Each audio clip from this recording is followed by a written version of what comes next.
আজকে আমরা যে রায়টা শুনেছি সেই রায়তে শহীদ পরিবার এবং আহতরা সম্পূর্ণ সন্তুষ্ট অর্জন করা সম্ভব হয় নাই। আমরা খুনি শেখ হাসিনা এবং সাবেক খুনি স্বরাষ্ট্রমন্ত্রীর যেই রায়টি এসেছে সেটির সাথে আমরা একমত পোষণ করছি, কিন্তু সাবেক আইজিপি চৌধুরী আল মামুন তার যে রায়টি এসেছে তাকে সেটি আমরা প্রত্যাখ্যান করছি এবং সেই রায়ের বিরুদ্ধে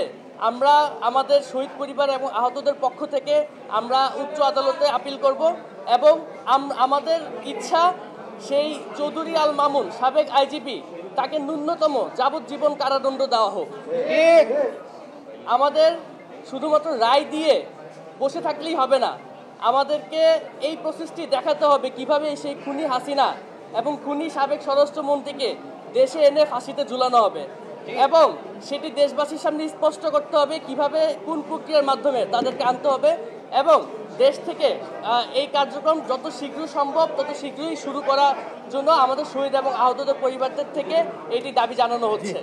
তারই সাথে খুনি হাসিনার আরও যে সকল দোসররা ছিল যারা এখন দেশে আছে বা দেশের বাইরে হোক, সকলকে দেশের মাটিতে এনে যথাযথ বিচার প্রক্রিয়ার মাধ্যমে তাদের শাস্তি কার্যকর করার জন্য